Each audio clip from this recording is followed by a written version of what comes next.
I never thought a snow plow could change my life.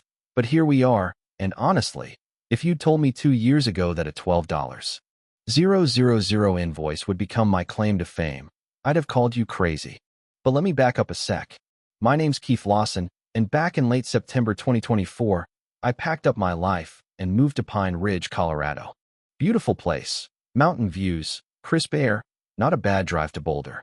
I bought a simple 3-bedroom ranch on Oakmont Drive, figuring I'd live the quiet life, work from home as a software consultant, and mind my own business.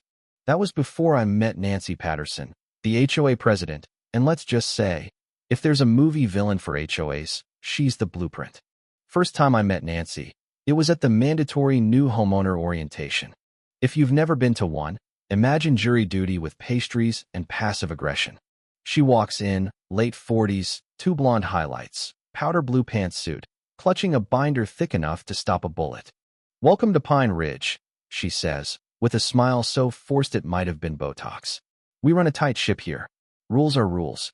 I just nodded and took the 50-page orientation packet. Yeah, they actually care what color you paint your mailbox. At first, everything was fine. I cut my grass, painted the front door the exact right shade of green, basically lived under the radar. Then November hit, and Nancy showed up at my door like the ghost of Christmas future, except instead of warning me about my fate, she was there to complain about my truck. I drove a Ford F-250 with commercial plates, left over from my days plowing snow in Wyoming, and I'd even brought my old plow attachment, thinking maybe I could help out around here. Nancy wasn't having it.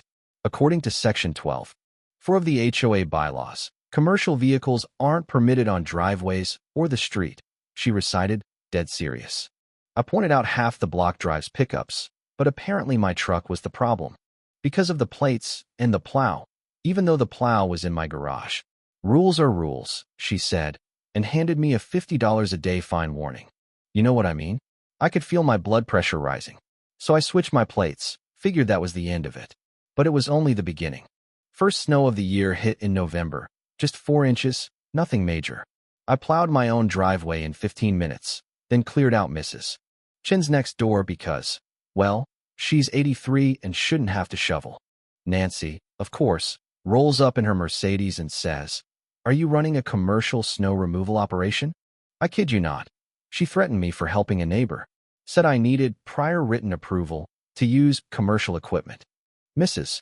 Chin shuffled out onto her porch, gave Nancy a piece of her mind, but rules were rules, and I got an official warning. That's when I realized this woman was going to be trouble.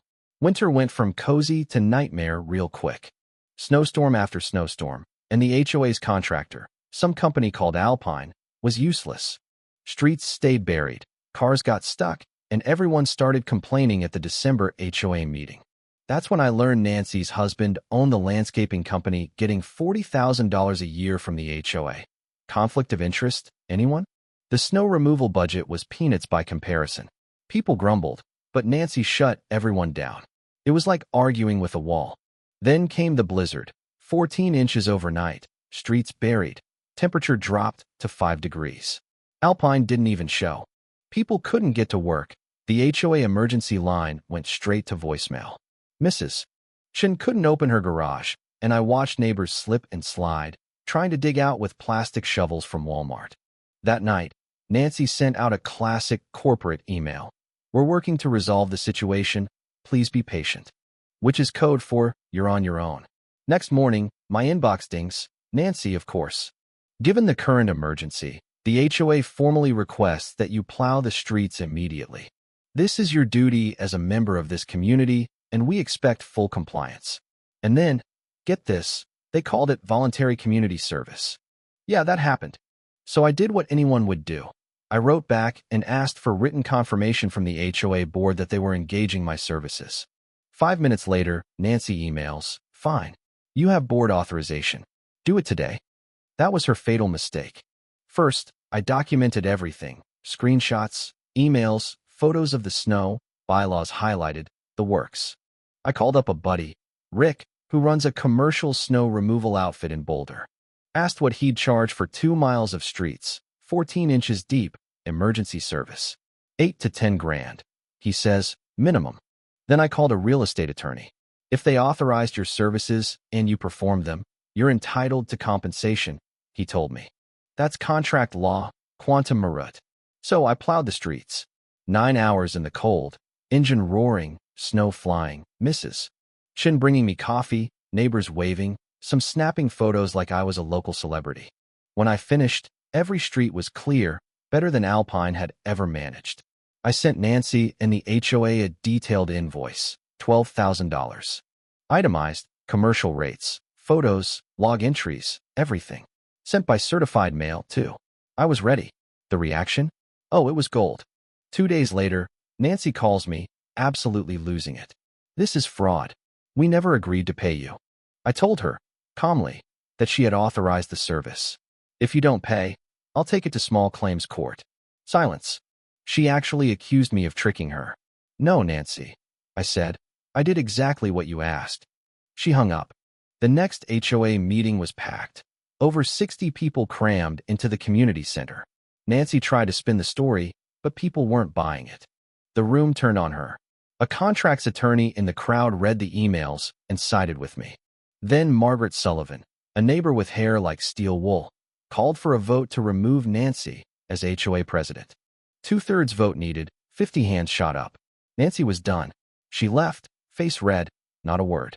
Now, here's where things got really interesting. The new board, with Margaret at the helm, started reviewing the finances. Turns out, Nancy had been siphoning off HOA funds for years. Fake landscaping invoices, emergency payments. Even charged a Hawaii vacation as a board expense. Total? Over $85,000 gone. The board filed suit, called the police, and Nancy was arrested within weeks. Her husband divorced her. Her company tanked. The HOA reformed. New controls, new management, actual transparency.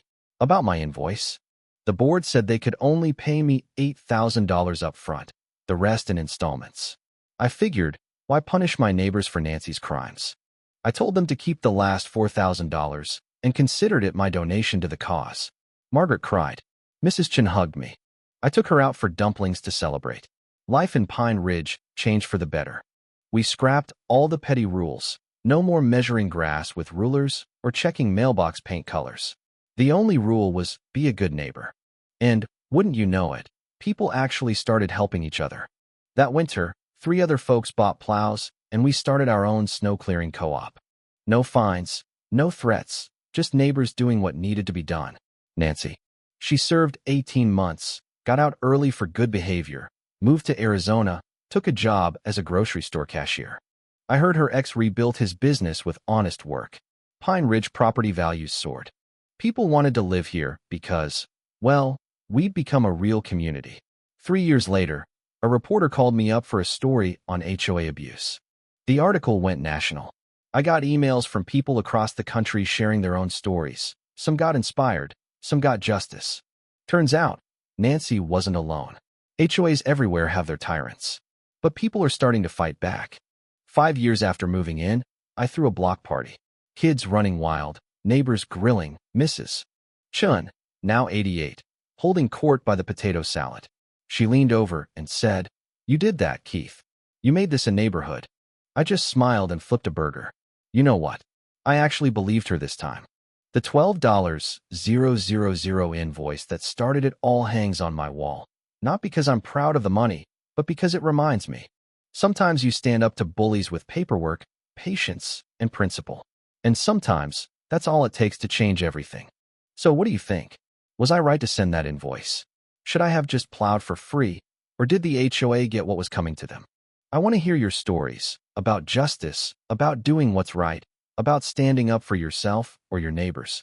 Drop a comment below, share your own experiences, and let's talk about what community really means.